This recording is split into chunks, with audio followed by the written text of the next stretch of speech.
যখন মাইয়েতকে কবরে শোয়ানো হয় তখন সে তাকে দাফন করে যাওয়া ব্যক্তিদের হাঁটার খসখস আওয়াজ শুনতে পায়। এরপরে তাকে যখন শুইয়ে দেওয়া হয়, সে যদি মুমিন ব্যক্তি হয় তাহলে তার মাথার দিকে তার সলাত এসে দাঁড়িয়ে যায়। দুনিয়াতে আপনি যে নামাজগুলো পড়েছেন, আমি যে নামাজগুলো পড়ছি, এগুলো মাথার দিকে দাঁড়িয়ে যায়। ডান দিকে চলে আসে তার সওম মানে কি? রোজা।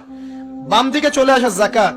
তারপরে পায়ের দিকে চলে আসবে তার আত্মীয়তার সম্পর্ক রক্ষার ইবাদত, তার এই যে অন্যান্য দান সদকা, তার নফল আমল, তার তাসবিহ তাহলিল, তার কোরআন তেলাওয়াত ইত্যাদি পায়ের দিকে চলে আসবে। এখানে একটা হাদিস এসেছে, সূরাতুল মুলক যে ব্যক্তি রাতের বেলা তেলাওয়াত করবে, কোন সূরা ভাই? তাবারাকাল্লাযী বিয়াদিহিল মুলক ওয়া হুয়া আলা কুল্লি শাইইন কাদির। এই সূরা যে ব্যক্তি রাতের বেলা করে তেলাওয়াত করবে, ইনশাআল্লাহ সূরা মুলক কবরে তার সাথে থাকবে এবং কবর আযাব থেকে সূরা মুলক তাকে বাঁচাবে ইনশাআল্লাহ। আমি বুঝাচ্ছি যে কি অবস্থাটা হবে। এবার দুজন ফেরেশতা মাথার দিক থেকে আসবেন, আসতে চাইবেন, সালাত বলবে এখান দিয়ে আসা যাবে না, এদিক দিয়ে আসা যাবে না। ডান দিক দিয়ে আসতে চাইবেন, এদিক দিয়ে আসা যাবে না। বাম দিক দিয়ে আসতে চাইবেন, যাকাত বলবে এদিক দিয়ে আসা যাবে না। পায়ের দিক দিয়ে আসতে চাইবেন, আমলগুলো বলবে এদিক দিয়ে আসা যাবে না। তারপরেও তারা আসবেন, চোখগুলো হবে নীল এবং কালো বর্ণ, নীলাভ চোখের, কালো। মুনকার নাকির। উঠে বসিয়ে দেওয়া হবে। এবার তিনটা প্রশ্ন। প্রথমে প্রশ্ন হচ্ছে কি? মান রব্বুক, তোমার রবকে? তখন মুমিন বান্দা বুক ফুলিয়ে বলবে রব্বি আল্লাহ, আমার রবকে আল্লাহ। পৃথিবীতে যে ব্যক্তি আল্লাহর সাথে শিরিক করে নাই, আল্লাহ তাওহীদের উপর থেকেছে এবং তার উপরে মৃত্যুবরণ করেছে, ইনশাআল্লাহ সে ব্যক্তি এর উত্তর নির্দ্বিধায় দিতে পারবে ইনশাআল্লাহ। আর দুনিয়াতে যে বা যারাই আল্লাহর সাথে শিরিক করবে, আল্লাহর সাথে শিরকের পাপে লিপ্ত হবে, ওই অবস্থায় মারা যাবে, তাওহীদের উপর থাকবে না, কোশ্চিন কালেও মান রব্বুক উত্তর দিতে পারবে না। তারপরে প্রশ্ন হয়ে যাবে মা দীনুক, তোমার দিন কি ছিল? মুমিন বান্দা উত্তর দিবে কি? দ্বীনি আল ইসলাম, আমার দিন ছিল ইসলাম। এখানে শুনে রাখেন, পৃথিবীতে যারা ইসলামকে পরিপূর্ণ রূপে পালন করবে তারাই এই উত্তর দিতে পারবে ইনশাআল্লাহ। যারা ইসলামকে ঠাট্টা বিদ্রুপের হাসি তামাশার পাত্র বানিয়েছে, মন চাইলে কিছু করি, মন চাইলে কিছু করি না, সহজগুলো একটু আমল করি, বাকি কিছুর আমল ধারি না, হ্যাঁ, নামাজ পড়ি, সুদ ছাড়তে পারি না, ঠিক আছে, বছর বছর ওমরা করি, এদিকে ঘুষ দুর্নীতি ছাড়তে পারি না, ইসলামকে ঠাট্টা তামাশার পাত্র বানিয়েছে, এরা কোশ্চিন কালে উত্তর দিতে পারবে না মা দীনুক। দিনে পরিপূর্ণ রূপে ইসলামে প্রবেশ করতে বলেছেন আল্লাহ রাব্বুল আলামিন। যারা পরিপূর্ণ রূপে ইসলামে প্রবেশ করবে এবং ইসলামের প্রতিটা মৌলিক বিধান মেনে চলবে, ইনশাআল্লাহ তারা এর উত্তর দিতে পারবে। এরপরে আসবে তৃতীয় প্রশ্ন। নবী সাল্লাল্লাহু আলাইহি ওয়াসাল্লামকে দেখানো হবে। যখন দেখানো হবে তখন সূর্য যখন ডুবে যায়, যে দৃশ্যটা আমরা দেখতে পারি না, ওই দৃশ্যটা ভেসে উঠবে এবং মুমিন বান্দা অস্থির হয়ে যাবে, বলবে আমাকে ছেড়ে দাও, আমি নামাজ পড়বো। সুবহানাল্লাহ। তার কারণ তার কাছে মনে হবে যে আসরের ওয়াক্ত হয়ে গেছে, আসরের ওয়াক্ত হয়ে গেছে, আসরের ওয়াক্ত চলে যাচ্ছে, আমাকে নামাজ পড়তে হবে। চিন্তা করেছেন?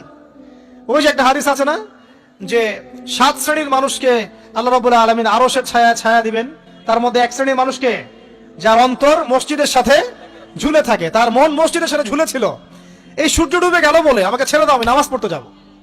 তখন ফেরেশতারা বলবেন তোমাকে নামাজ পড়তে দেয়া হবে, তবে তার আগে তুমি এর উত্তর দাও। কি উত্তর?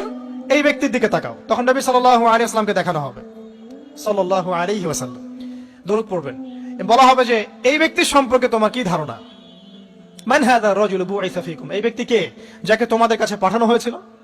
মুমিন ব্যক্তি নির্দ্বিধায় বলে দিবে যে তিনি হচ্ছেন আমার নবী মুহাম্মদুর রাসূলুল্লাহ সাল্লাল্লাহু আলাইহি ওয়াসাল্লাম। দেখুন, পৃথিবীতে যে বা যারাই নবী সাল্লাল্লাহু আলাইহি ওয়াসাল্লামের সুন্নতের উপর আমল করবে, ইনশাআল্লাহ সে তার উত্তর দিতে পারবে। দুনিয়াতে যারা নবীর সুন্নতের 5 পয়সা পরোয়া করছে না, তার আদর্শের 5 পয়সা দাম দিচ্ছে না, তারা কোশ্চিন কালে উত্তর দিতে পারবে না। নাম হতে পারে আব্দুর রহমান, আব্দুর রহিম, নবীর সুন্নতের ধার ধারে না, তারা উত্তর দিতে পারবে না। তো নবীর সুন্নতের গুরুত্ব কত গভীর, এটা আমাদেরকে এখান থেকে বুঝতে হবে। তাই প্রিয় যুবক ভাইরা, মুসলিম ভাইরা, আমাদের জীবনটাকে নবীর আদর্শ এবং সুন্নতে ঢেলে সাজাতে হবে। সকাল থেকে সন্ধ্যা পর্যন্ত প্রতিটা কাজ করবো কার তরিকায়? রাসূলের তরিকায়। নামাজ পড়বো তার তরিকায়, রোজা, সিয়াম, হজ, যাকাত, আমল, মুআমালাত, আখলাক সব কার তরিকায়? নবী সাল্লাল্লাহু আলাইহি ওয়াসাল্লামের তরিকা অনুযায়ী ইনশাআল্লাহ। আল্লাহ পাক তৌফিক এনায়েত করুন, আমিন। এবার ফেরেশতা দুজন জিজ্ঞাসা করবেন অবাক হয়ে যে তুমি কিভাবে এটা জানলে? তুমি কিভাবে এই 3টা প্রশ্নের উত্তর দিতে পারলে? কারণ বেশিরভাগ মানুষ তো উত্তর দিতে পারবে না, বেশিরভাগ মানুষই এই উত্তর দিতে পারবে না। কারণ কিয়ামতের মাঠে 1999 জন মানুষ জাহান্নামে যাবে, নাউজুবিল্লাহ। তো এটা কঠিন পরীক্ষা। আল্লাহ রাসূল সাল্লাল্লাহু আলাইহি ওয়াসাল্লাম বলেছেন যে নিশ্চয়ই তোমাদেরকে এখানে পরীক্ষায় ফেলা হবে, আর তোমরা যদি এই পরীক্ষা জেনে তোমাদের মৃতদেরকে দাফন করা থেকে বিরত না থাকতে, তাহলে আমি তোমাদেরকে শুনিয়ে দিতাম কবরে কেমন পরীক্ষা হয়। মানে যদি আমরা শুনতে পারতাম যে কবরে কেমন পরীক্ষা হয়, আমরা ভয়ে আমাদের মৃতদেরকে দাফন পর্যন্ত করতাম না। এটা নবীজি বলছেন সাল্লাল্লাহু আলাইহি ওয়াসাল্লাম। তাকে জিজ্ঞাসা করা হবে যে তুমি কিভাবে জানলে এটা? বেশিরভাগ মানুষ তো পারে না উত্তর দিতে। তখন সেই ব্যক্তি বলে বসবে, সেই ব্যক্তি বলবে যে করাতু কিতাব আল্লাহ, আমি আল্লাহর কিতাব এই কোরআন পড়েছি। মুমিন বলবে আমি আল্লাহর কোরআন পড়েছি, ফাআমানতু বিহি, আমি এর উপর ঈমান এনেছিলাম, ওয়া সাদ্দাকতু, এবং সত্যায়ন করেছিলাম। সুবহানাল্লাহ। অতএব দুনিয়াতে যারা দ্বীনের জ্ঞান অর্জন করছে না, কোরআন পড়ছে না, হাদিস পড়ছে না, পড়াশোনার চেষ্টা করছে না, জানার চেষ্টা করছে না, কবরে পাওয়া ডিফিকাল্ট আছে। এটা একটা অন্যতম প্রশ্ন। আমরা কিন্তু মনে করি 3টা প্রশ্ন হচ্ছে, আসলে প্রশ্ন হচ্ছে কয়টা? 4টা। 3টার পরে আরো একটা এক্সট্রা। কিভাবে জানলে? তখন উত্তর দিচ্ছে আমি আল্লাহর কিতাব পড়েছি, ঈমান এনেছি, সত্যায়ন করেছি। সুবহানাল্লাহ।